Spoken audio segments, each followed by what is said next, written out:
Hello, my name is Louise Wood and I'm here today in the Bolton Museum and Art Gallery and I'm here to talk about my practice.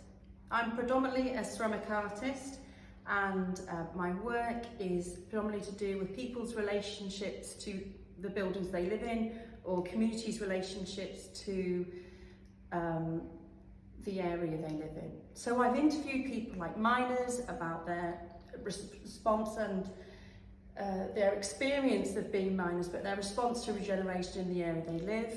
And I've interviewed fishermen who have fought against all sorts of terrible weather and terrible situations as well. The piece of work I've got with me today, I've specifically chosen because it has connections to the Bolton Museum and Art Gallery, which I'll explain in a minute. This piece of work is called Made It, and it relates to a residency that I undertook. This is the poster from it called Making It Too. There were 3 artists, and this is my piece of work in the centre there. And we had our studio space in the gallery. And so the members of the public were coming to chat to us while we were being creative. So this piece of work is a community engagement piece, as in I asked 42 people to respond to a question, but it's also the nearest thing that I've ever done to come to a self-portrait, as it is people that I've met through my life.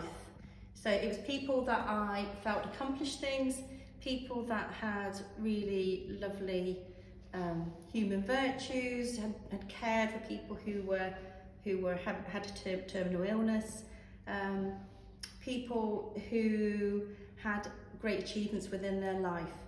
So if we look over here, this one, which you can see some of the words probably on the side there, says learn to cook, grow things, do more, never pass up the chance for a pee in comfort, never refuse food or drink, always cuddle the baby, value people, friends and enemies, listen carefully, speak from the heart, and remember to get over yourself.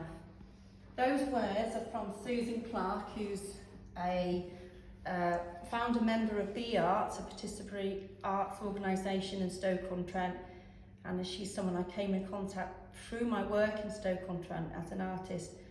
But she always impressed me with her ability to talk to people and talk from the heart, and talk to a group of miners or ex-miners, group of artists, and a mix and wealth of people, and just hold their attention and be just a beautiful presence really in the room. The reason I've got this piece here today rather than any other piece is because of its connection to the Bolton Museum and Art Gallery. As originally I met Halima Cassell here. I was working for artists in schools, and I work with women's schools. I know it's not called that now. And I was in the gallery space sketching her work. And this is like one of the sketches I was doing at the time. And the idea was to encourage, there's that statistic which says nobody looks at a piece of work in an art gallery for more than 2 seconds.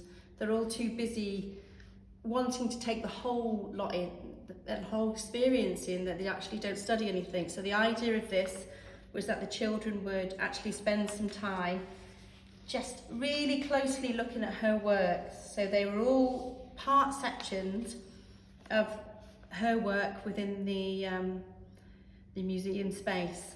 And funnily enough, I've rediscovered them because I've been sorting out my studio, so it's quite by chance I found them. So I was down in the gallery, and Halima was in there herself, because as I remember it, if my memory isn't playing tricks on me, she had had kiln problems, and she was there installing the last pieces of work, and so she is one of the respondents on this piece of ceramics, and I've only met her once. It was a coincidental meeting, nothing of significance. She probably wouldn't even remember it, but I quite like that about this piece of work. Some people I had a long-term friendship with, and some people are people I met just fleetingly who had an impact because of who they were. So her piece of work She allowed me to use her piece of work here, flame, and photocopy it onto the surface. Unfortunately, it's not as clear as I would have liked it, but it's the nature of using a non-digital photocopy to put these images on. You can never see what it's exactly going to be like till it comes out the kiln. And she answered the question, what piece of advice would you give the next generation? And her words are here, work hard to achieve your dreams and love life as if it's a gift. Respect it, make the most of it, and live it for the future, not the past. This piece of work is called Maltese Cross. It is from the exhibition in 2005, which was here at the Bolton Museum and Art Gallery, and this piece is part of their collection now, which is very lovely. And surprisingly, or interestingly, it's also, I found this magazine in my studio when I was having my big sort and tidy, and it is the same piece, the Maltese Cross, so it's quite a coincidence. So Halima is completely different to me in that she is so precise and methodical. She carefully works out how these sections are going to work into the circumference of the bowl so that they fit precisely. Unlike myself, which I intend to want it to be asymmetrical. I don't want anything to be repeating. But this is such a methodical, beautiful way of working.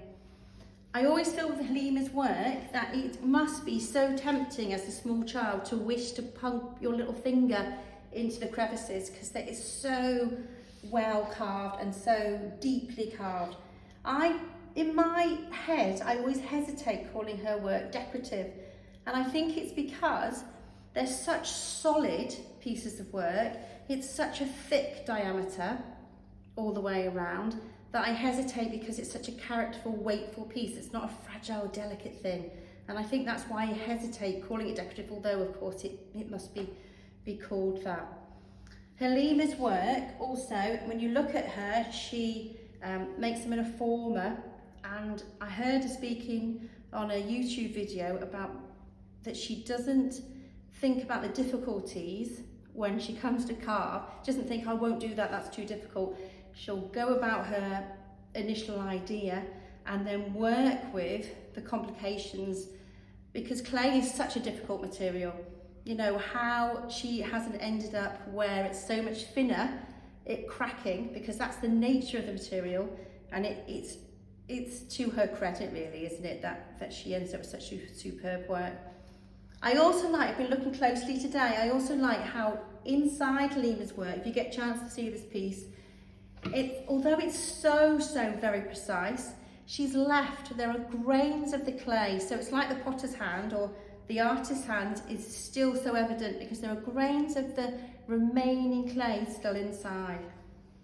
The name of this piece is Maltese Cross. So right in the depths of the piece of work, you can see this really sharply pointed and heavily carved shape of the Maltese Cross. I find that line of inquiry interesting, why she's used that name for this piece of work. As you know, when you look at Halima's influences, she's obviously heavily influenced by Islamic art, and she's heavily influenced by heavily carved architectural buildings, and yet she's got this title, Maltese Cross, which is perhaps problematic when you look at the history of the Maltese Cross. So the activity that I would really love to introduce today is inspired by Halima's deeply carved work, and it's using paper pulp or paper mache, and this activity would be suitable for anyone 8 years and above, but I can really imagine families enjoying working together to produce something like this. The other thing that I would say is, of course, I'm using recycled materials. I do like to create things using recycled materials, even draw on paper that comes as packaging. But you know, you could use air drying clay. That's your choice, isn't it? And get just as good as a result. So this is, I'm obviously using a plastic bowl as a mould, and this is the piece of work that I've done as an example. Now, I thought I'd start by demonstrating the clean side of things. first. So what I was going to say is, for you when you're making this at home, have a think about what you want to be. This is my sketchbook. This is where I started. What you want your edge to be. How you want your shapes to be. Whether you want to look at things in your environment at home, your favourite piece of furniture, whether you've got a doodle that you want to incorporate in your bowl, whether you want to look at Halima's work and find shapes that excite you and interest you, and then starting from that point, transfer those onto card. There's two ways of working. I think this is the more complex one.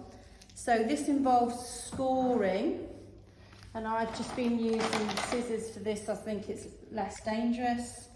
And scoring, so I've drawn out my shape here in the yellow on the card, and I've scored the card in order to be able to fold it to create those triangular points like that. And I'm intending to use this one inside this piece I started earlier. The other way of working, so the folding technique is how I've made these, and the other shape or way of working is to use pieces of cut card, and this is going to make a triangular point like this. So another clean job that you'll need to do in order to make this so that your paper mache releases from your plastic bowl is to use some cling film. Now I always find the first layer is never enough and it never sits in, so it's a few layers of cling film, pushed inside your bowl, and that's already beginning to stick, to make your paper mache release afterwards, just like that. Okay, this is some paper that I have been soaking since Monday evening, so that is about just over 2 days. Now often on the internet it says just to soak paper for about 24 hours or overnight, but I always find it moulds easier and you can swish it easier and it makes better paper pulp for this kind of activity if you soak it that bit longer. The process of soaking paper, in order to break it down, is the best thing to do is to use some boiling water. Obviously, if you don't normally use a kettle at home, please ask an adult for help. And the other thing that's in here is a little bit of washi nut liquid. So that's been soaked, like I say, for just over 2 days. So the next step is to make it up with PVA glue. So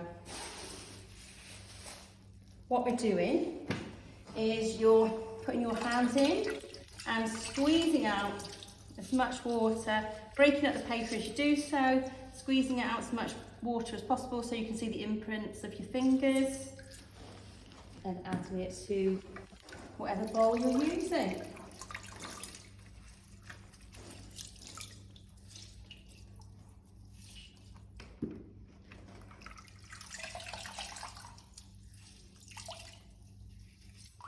And then we just want to add to that your PVA glue. I'll just come around this side of the table.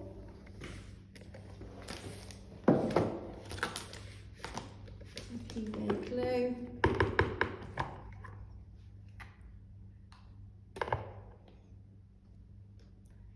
This is the messiest bit. This is why I've got wet wipes. So really you want to mix it like you were mixing bread, really. Put your hands right in, and squeeze that PVA glue and mix it in with that paper so it's really soft consistency. I think I want a little bit more glue in there.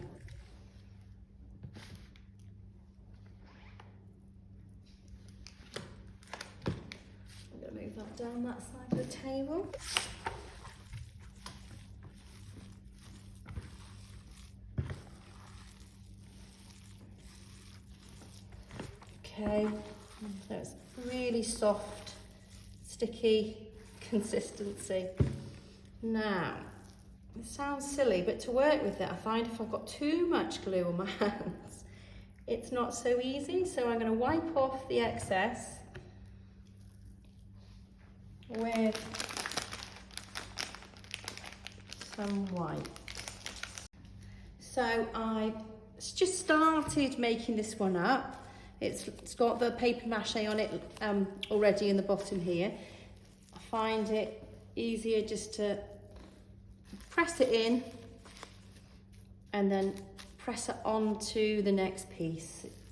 It's like building. I think if you start, the other thing to say probably is, if you start trying to build from the top, it might seem obvious to some, but I've seen people do it, some children do it. It will just drop off. You start from the bottom and work upwards.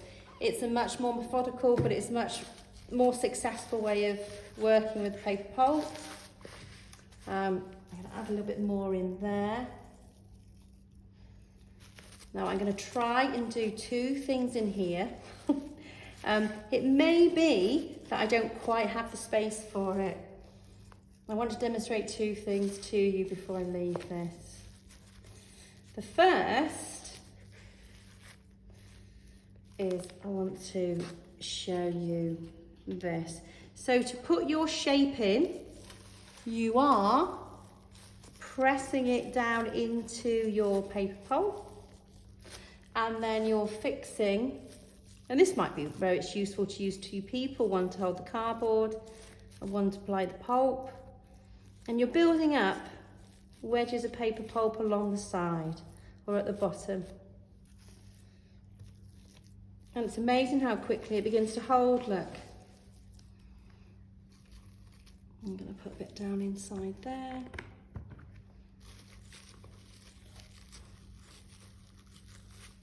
The reason I like using paper pulp, like mixing up paper like this rather than building paper mache, is it's such a quick, you know, you get an immediate result. And I'm all for immediate results. Okay. Now I've also thought what would add a nice different quality to it is using wire. This is just floristry wire. Bought from a florist shop. It's not very expensive either, which is also good. To add a different kind of detail to the piece. So that can be pressed down into the paper pulp, a little bit added on top. I think that's going to hold quite nicely there. And a little bit on top here.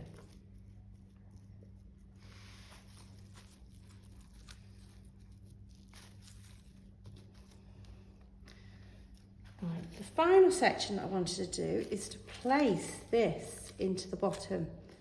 So this is a shape that I've, like I said, scored earlier. So I've scored it here so it will crush up in the centre of the bowl. And I'm just going to, those two have also been scored, fold that in so I can take this last triangular point. And then I'm hoping to, I need a little bit more paper pulp in the bottom, so that I know it's going to stick.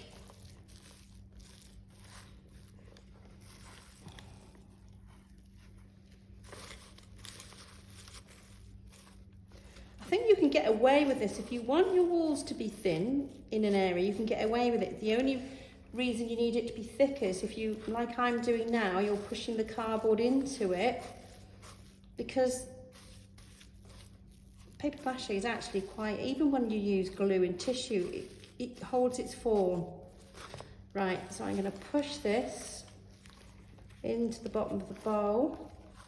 Ah, it does fit. And just make sure I've secured that. I think I missed the bowl there. Secured the point. I don't want that on that surface as much as that. Make sure I've secured it in.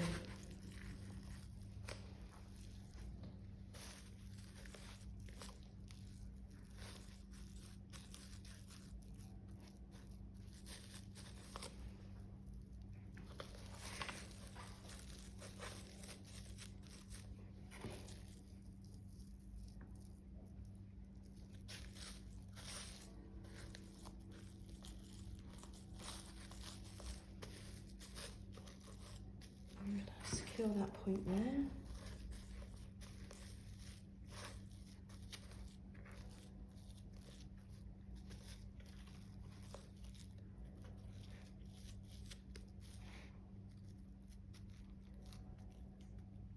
I think that's the effect I'm going for.